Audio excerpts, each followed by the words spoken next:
In the heart of Sydney, a late-night crash involving a Tiffany-blue Rolls-Royce Cullinan should have been an open and shut case. Instead, it ignited a storm of secrecy, speculation, and geopolitical intrigue. The driver, 23-year-old Yang Lanlan, walked free without posting bail, her identity shielded behind walls of silence. From offshore shell companies and luxury estates to whispers of political cover-ups, the story spiraled far beyond the scene of the collision. What began as a traffic incident now raises questions about power, privilege, and hidden influence at the highest levels. Stay tuned as we unravel the mystery. Subscribe for more stories authorities don't want told. She appeared in Sydney like a figure dropped into the wrong story, a 23-year-old woman with no known career, no public profile, and yet surrounded by the kind of luxury most people will never touch in their lifetime. Her name, Yang Lanlan, was not one recognized by the Australian public before late July. That changed when her Tiffany-blue Rolls-Royce Cullinan became the centerpiece of a violent collision in the early hours along New South Head Road in Rose Bay.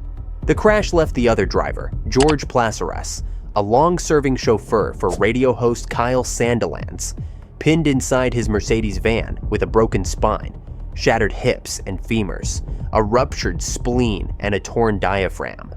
Emergency crews worked for half an hour to free him. His injuries were so severe that even from his hospital bed, he described having no right hip left to stand on. Police at the scene said she had returned a positive roadside breath test. At the station, she refused to take the formal breath analysis. The charges followed swiftly, causing bodily harm by misconduct while in charge of a motor vehicle, being in charge while under the influence, and refusing a breath analysis. For most people, such an incident would lead to headlines, bail amounts, and public records that leave nothing to the imagination. In her case, the shock came not just from the allegations, but from what happened next. She was granted conditional bail that required her to surrender her passport, observe a strict night curfew, report regularly to police, and refrain from driving. What she did not have to do was pay a cent in bail money. Authorities were quick to push back against some of the wilder stories spreading online. Rumors claiming she had posted $70 million in cash to secure her freedom were dismissed outright. Talk of her holding $270 billion in bank deposits was brushed off as unverifiable. The spokesperson for the New South Wales courts confirmed her bail conditions but refused to provide any detail about who she was. That silence did not slow the speculation. If anything, it fed it. In China, her name was suddenly everywhere, wrapped in the kind of half-true, half-invented lore that thrives on mystery. Screenshots of her car, pixelated images of her leaving a police station, and long threads of whispered theories filled social media feeds. The known facts were tantalizing enough. She lived in Sydney's eastern suburbs, an area where a modest home can run into the millions.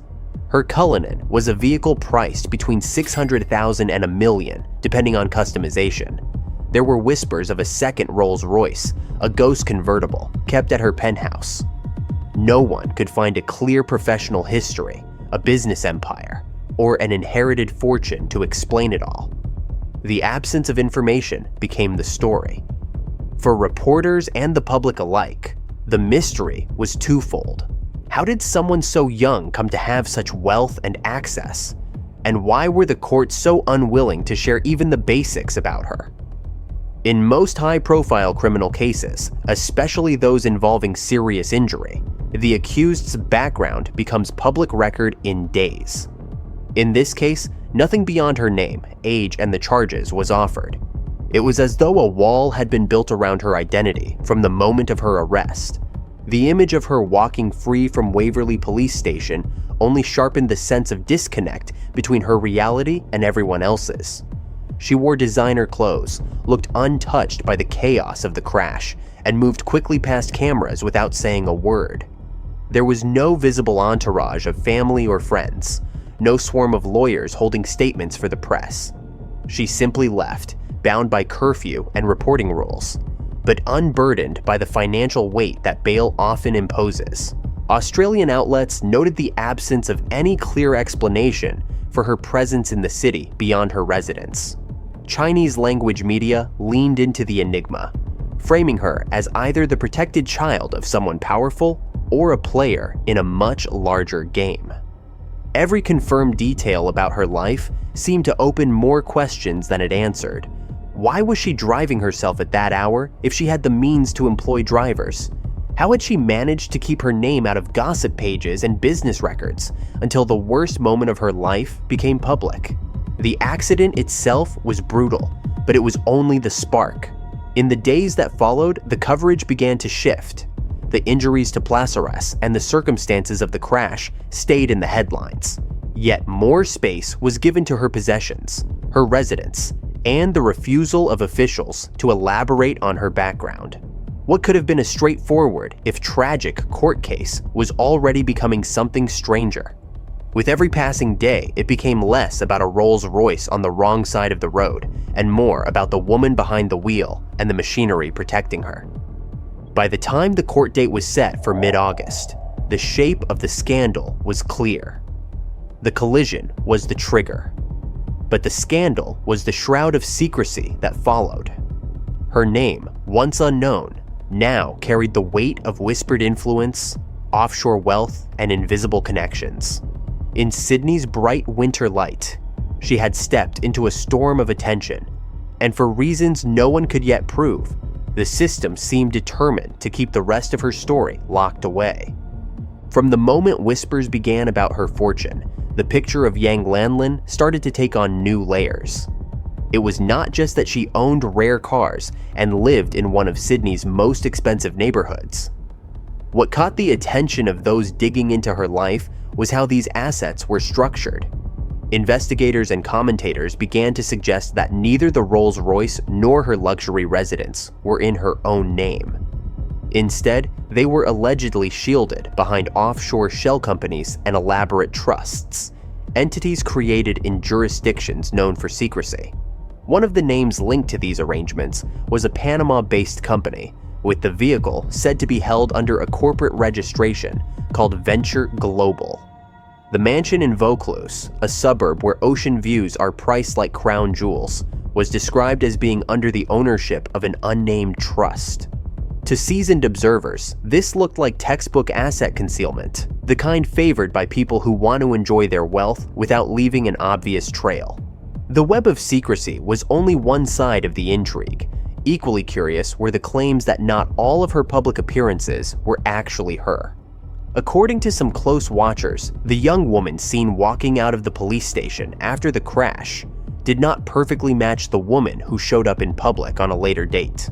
The differences, they said, were subtle but telling. The second woman had a noticeably smaller frame and wore a black Chanel haute couture outfit worth a small fortune. This type of garment is usually made to fit its owner's body exactly. Yet on her, the shoulders seemed too wide, the sleeves a shade too long. A belt, absent in similar designs, had been added, perhaps to cinch a garment that wasn't hers. The woman from the first appearance had a fuller face and a more grounded posture. The second one's stance was different, her movements sharper. These contrasts fed the belief that a stand-in might have been used to shield the real Yang from scrutiny. Layered on top of this was the revelation of a figure standing just out of frame in her life. Her alleged personal bodyguard, identified in some circles as Yang Jiamb, he was no ordinary hired protector. His story, if true, was the kind usually reserved for action films. At 14, he entered the Shaolin Temple to train in martial arts. By 18, he had joined the armed police in Henan province, later transferred to Beijing, and then studied at the Chengdu Sports Institute. Over the years, he claimed 16 national Sanda kickboxing championships and 3 world combat titles. His career included roles as captain of a special operations unit, a criminal police officer, and chief instructor for national police competitions. He was nicknamed the #1 kick of the Central Plains and ranked among the top 10 detectives in Foshan. After retiring from official service, he reportedly became a private bodyguard for one of China's most prominent families and was now at the side of Yang Lanlan. The presence of someone with his background suggested that her security needs went far beyond what a socialite or heiress might require. The trail of connections did not stop there. In 2017, a Chinese couple identified as Lan Jun, age 26, and Yan Hairu, age 29, appeared in Sydney's property records. They spent $10 million on a two-story apartment in the Swissôtel, a prime location in the city's central business district. 3 years later, in 2020, they made headlines by winning a fiercely contested auction for a Vaucluse mansion. Their winning bid of $24.6 million set a new record for the most expensive house ever sold at auction in Australia. It was the kind of trophy property buyers usually preserve, but their plan was to demolish it and build anew, suggesting they valued the land more than the structure. This maneuver was reminiscent of another high-profile Chinese purchase in Sydney, Zheng Wei, son of former Vice President Zheng Qinghong, who acquired a waterfront mansion for over $32 million and planned to pour millions more into renovations. In that case, local authorities blocked the development. The similarity between the Lan-Yan couple's acquisition and the actions of a known princeling stirred speculation. A commentator noted that in Chinese naming traditions, parents sometimes combine their surnames to name a child. In this case, Lan and Yan could be fused into Yang Lan, and with an extra character, Yang Lanlan. The ages of the couple suggested they were unlikely to be her biological parents, but it raised the possibility that she could be an officially unacknowledged child registered under their names as a cover. The image forming was that of a young woman at the center of an intricate circle, valuable properties in the hands of proxies, a personal bodyguard with elite training, and layers of corporate and legal screens protecting her assets. The more the public examined these details, the further her life seemed from that of any ordinary defendant awaiting trial for a dangerous crash. Each revelation suggested a network capable of operating across countries and legal systems, a network with resources to keep its members insulated from consequences. In this growing cloud of rumor and partial fact, one constant remained: the lack of confirmation from official channels. Australian authorities offered nothing beyond the bare minimum required by law. Chinese officials, if they were involved at all, said nothing publicly. This vacuum left space for every possible theory to flourish. Some were plausible: that she was connected to a powerful family in China, with both the motive and the means to keep her identity under wraps. Others were more sensational: that her life was being orchestrated with the precision of a covert operation, complete with doubles and security personnel who had once served in the highest echelons of law enforcement. The secrecy began to feel almost deliberate, as if the absence of clarity was itself a strategy. In high-profile legal cases, publicity can work as a form of pressure, forcing outcomes into the open. In her case, the silence had the opposite effect. It kept the public guessing, distracted by details of clothes, cars, and companions, while the real story, whatever it was, stayed hidden behind locked doors and sealed files. Whether by design or by the natural caution of institutions faced with something sensitive, the result was the same. Yang Lanlan was no longer just a name on a charge sheet. She was a symbol of something much larger: the power to remain unseen in a world that records everything, and the kind of influence that can make even a scandal feel untouchable. In the days that followed the crash, the story began drifting away from Sydney's roads and into the realm of international intrigue. Commentators watching events unfold noticed a strange sequence of political and economic moves between Beijing and Canberra. On August 5th, less than 2 weeks after the incident, China abruptly lifted a 15-year ban on Australian Apple imports. 3 days later, on August 8th, Beijing extended a $2 billion loan to Australia's mining sector, an industry where relations had historically been tense and often adversarial. These were not small gestures. In diplomatic terms, they were the kind of concessions usually extracted after long negotiations, not offered in a matter of days. For those looking at the timing, it was impossible to ignore the proximity of these events to the moment Yang Lanlan's name entered the Australian legal system. One line of speculation began to dominate the conversation, that these trade concessions were part of a deal to keep her identity from becoming public. The idea gained traction because of how unusually tight-lipped Australian authorities had been. Legal experts familiar with the country's norms pointed out that such secrecy did not match standard practice in criminal proceedings, even in high-profile cases. The protection of a defendant's identity is typically reserved for minors, victims of sexual assault, key witnesses in organized crime, or matters touching directly on national security. To apply that same level of concealment to a foreign adult accused of serious driving offenses was, in their view, unprecedented. If the case was indeed tied to national security, the question became why. The simplest explanation offered by some was that she might be connected to intelligence operations, either directly or through her family. Others took the leap into political territory, suggesting she was the child of someone at the highest levels of the Chinese state.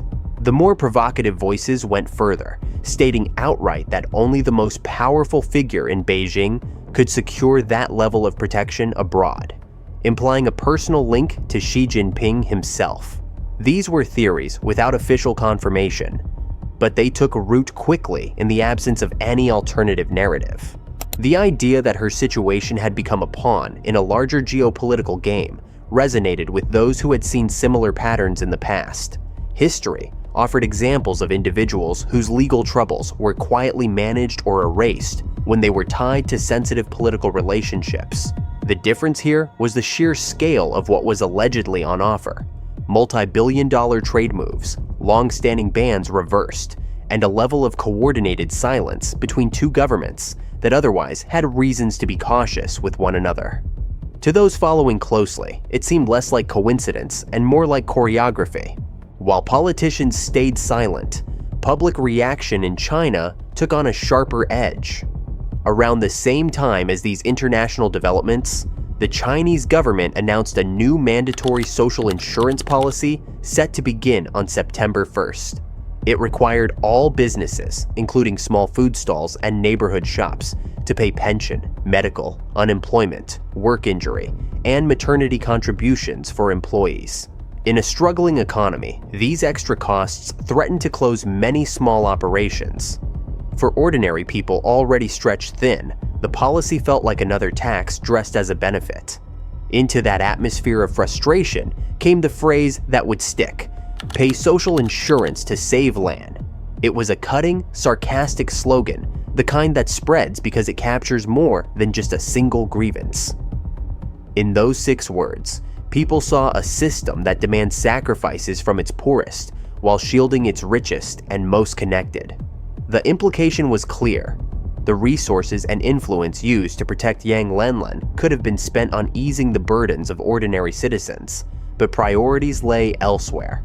Online, the jokes turned bitter. One popular quip claimed her parents were humble farmers, except they happened to own almost all of China's farmland, and a quarter of its cattle and horses. Others mocked the contrast between the luxury of her world and the reality of life for most, where rent, food, and basic stability were daily concerns. The more people felt the gap, the more they turned her into a symbol of everything they resented about inequality under an elite-dominated system. Internationally, the case began to attract the attention of journalists and analysts who were less interested in the crash itself and more in the question of influence. If the theory was correct, then a drunk driving incident involving a single individual had been transformed into a bargaining chip at the level of statecraft.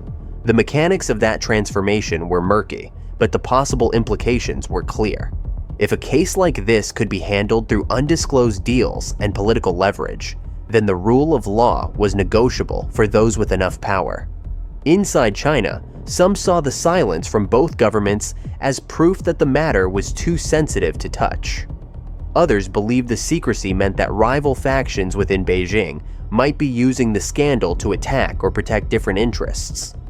The name Zhongnanhai, the leadership compound where China's top officials work and live, began to surface in conversations about the case, shorthand for the political intrigues that outsiders can only guess at. Theories emerged that the entire episode might have been part of an internal struggle, with some actors trying to expose her and others racing to shield her from harm.